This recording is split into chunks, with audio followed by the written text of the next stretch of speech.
kind of thing. So just tip this up, get to this bottom bracket.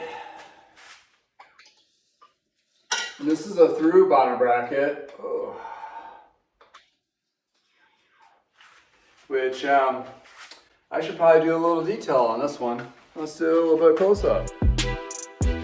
Welcome to I Know a Guy Bicycles. Welcome to I Know a Guy Bicycles, hanging out with the guy. Hi, I'm Justin the guy. Obviously, I have a garage shop. Taking scary how to use bikes one bike at a time. If you like these videos, please like and subscribe. Okay, what we have here is a through bottom bracket. It's like one piece on this side here. They've taken the Holotech into a new whole level. This also has the press fit bearings into the bottom bracket. I usually don't pick up those particular bikes. Reason being is the press fit bearing fits right on top of that carbon. So you gotta be kind of careful. If it's loose in there, I've taken these apart before and the bearings go bloop, and you're like, oh. That's not good. Trek does have a solution for that. It's basically a little bit bigger bearing to get smashed in there. Not the greatest thing, but it works. But anywho, this is a through, and a lot of these do have those external bearings to the steel frames or other aluminum frames kind of thing. So this is what we're looking at, and how to take those off. You take it off on the other side. So you don't need too many specialty tools to take these off. So that's the nice part about it, but the other part is it's just a nicer upgrade kind of thing. The chain rings and so forth are going to be a little more expensive to replace and also to match, because they got color coding going on with the 105 Ultegra and Dura-Ace.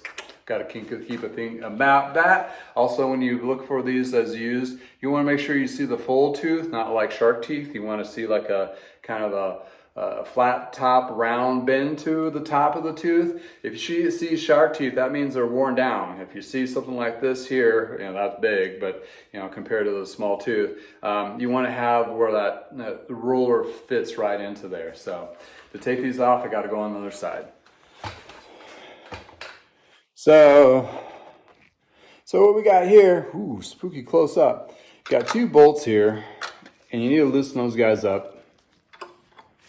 Like so. One on each side. And make sure your Allen wrench fits in there tightly and snug, so you don't end up stripping the bolt that goes in there. So you don't have to take them out all the way, which I don't recommend either anyway, because there's a little sleeve connector in there. And I have this fancy tool, and I can't read the actual, but this tool here, well, this is actually seen on a lot of different tools on my wall. This is just a specific one, alloy one. It's not too terribly expensive. I like it because it's small, compact. It's actually metal, not plastic, so you can get a little bit of torque on there, but not too much. The idea is to be able to take this cut portion off. And that's your adjuster cap there. There's this little hook, this hook thing. There's a little pin. So if you get in there,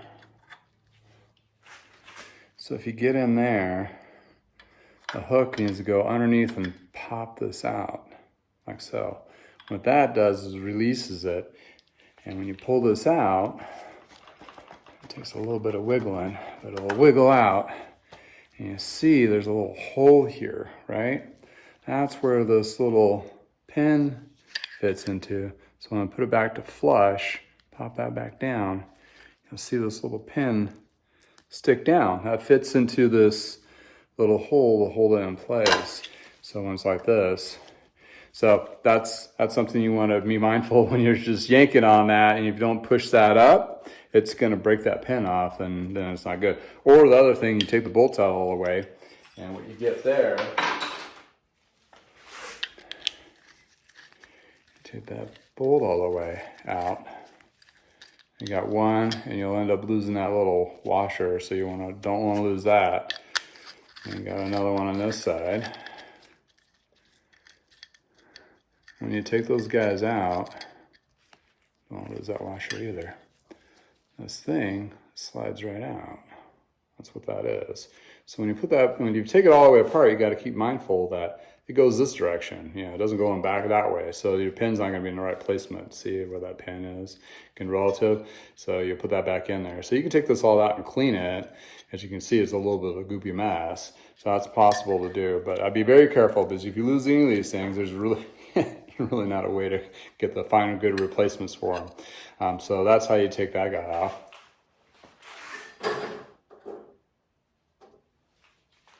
And basically, you just slide that out, and lo and behold, that bearing came right out on that side. So, gotta make sure it's not wibble wobbly. And feels good. Yeah, it presses in there. It sticks with the, now like I said, like I mentioned before, this is a press fit. So it press fits right onto this shelf here. And, oh, nice. This is not the actual carbon one. So this actually has, I believe, feels like a metal sleeve in there. Or maybe it is carbon. Let's take a look. Yeah, that's carbon. So basically this bearing presses right onto that carbon insert there. So bigger riders, more aggressive riders, those kinds of things, this could be an issue on a used bike. So that's something, I mean, it's really hard to tell. It fits there pretty snug, so we're good. But if it is the one that just, if there's a wobble in there, the carbon's been compromised a little bit, then you just get the bigger bearing, which you probably should be able to get at your Trek store. So anywho, so that looks pretty okay. We're gonna be okay. We'll double check and inspect it and clean it and put it all back together. But as a first glance, we're looking okay on that part of it. All right, let's get this through bottom bracket back in shape. It is a BB90, which means the bearings themselves are press fit into the frame itself. Like I mentioned before, cleaned this all out. You can actually see the carbon weave on both sides. Actually cleaned up really well, and the bearings did too. So I don't think we're gonna have any problems with any replacement parts that need to be done. But you can get, or they used to be able to get kits from Trek where you can replace the bearings. And also, if it is a really loose fit, like they rattle around in there, they did make a bearing that's a little bit bigger. They'll smash in there. I don't think I'm going to need a tool to press these in, but there is a bottom bracket press that you can use. But you want to be very, very careful when you're looking into pressing into a carbon frame. It's more like just setting it in place, not crushing it into position. So, yeah, first, I want to put a little bit of grease in here to kind of protect everything, so you don't get too much grime and grit in there. So if you do need to pull those bearings out again, they don't get pressed too secure. So with carbon, I like to use fiber grip. Fiber grip I usually use with the seat posts and that kind of thing. I think this will be a perfect usage of it. It has a little bit of a, kind of feels like a polymer ceramic kind of silicone grip to it, just a little bit, that kind of thing, just to get both sides. That way the bearings will have a coated layer between them. So the bearings that we're looking at here is MR2437 LLB. If you need to replace them with an enduro bearing, we'll take a picture of this so we have the proper bearing available. So get those to start to fit in there like so. These fit pretty secure, not too loose. Like I mentioned, there's a lot of torque in the bottom bracket area, so that can compromise the carbon position on there quite easily. Since I got these guys in there just good and feeling really good, so let's get that crankset prepared. Okay, remember that I did take the bolts out of this, so let's show you how to put these in with that pin. So the pin portion and the hook is going to go towards the outside where the logoing is, so it's going to go like so. And don't forget, these bolts, they actually have these little spacers, washers in there. And if you don't have the bolt and you look in here, you might be able to dig out that spacer where it may be hiding. So put a little bit of lube on these. So I'm going to do the back one first. Reason being is that's where the hole is. So I slide this guy into place where I thread that through to secure that guy. And I should be able to, there we go. So you can see that little guy just flopping around in there like so, right? You know, that'd be super tight.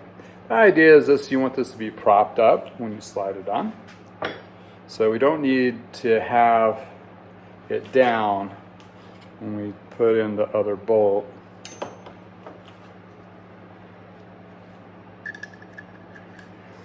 And these take a 12 to 14 Newton meters is on these guys. So you want to have a little torque wrench like I have. Come on.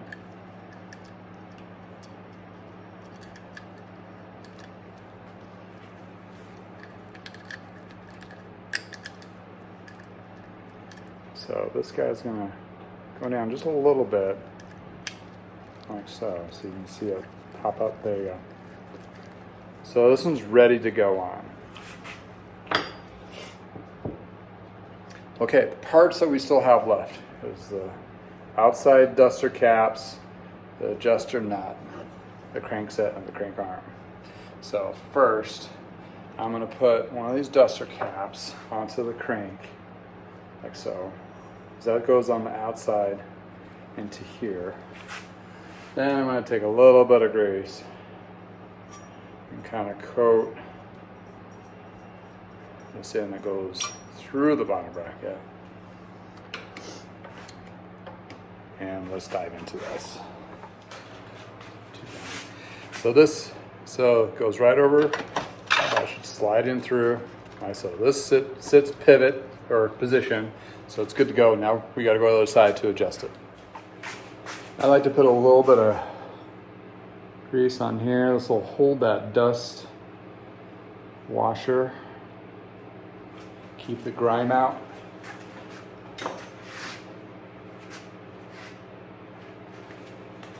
Okay, these are my bits. I got adjuster cap, crank arm, and spacer. So this metal side goes on the inside, and you'll have a part number on the outside of this. So this fits over, flush, then the crank. And these are keyed, so they only go one way. So then we use that fancy tool that I had before. Fits in the adjuster nut. So here's the trick. You want to tighten this in till when this clamp pushes into that hole. It's basically a pre-adjustment, preload. So you just do a quarter of a turn and keep on pressing that until it slides in. And once it slides in, you're in the right position all the way. Just make sure it's not loose, and that's, you know, that's if you have all your spacers and everything in there correctly, it should be just right. So you don't need to mess with this tool after this. You just want to tighten the nut sides down, both sides, until they're flush. Then I use my little torque to get up into the,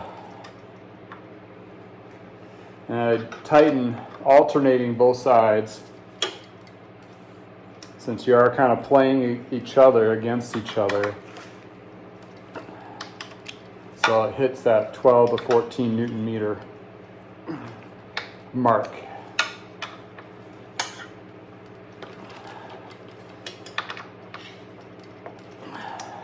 Just make sure they're even so they don't loosen up. There you go. All right, so those are torqued down to the 12 to 14 Newton meters. We got some smoothness going on here. We are done with installing the bottom bracket. Got the cables all routed, so onto throwing on the derailleurs and the wheels, and doing the adjustments and wrapping the bars, and we're good to go. But I just wanted to cover how to finish installing the bottom bracket of this type. Until next time, thank you for spending time with me in the garage. Enjoy these other videos that'll be posted underneath here that were tips and tricks of other things that I do in the garage. Have a wonderful day. Until next time.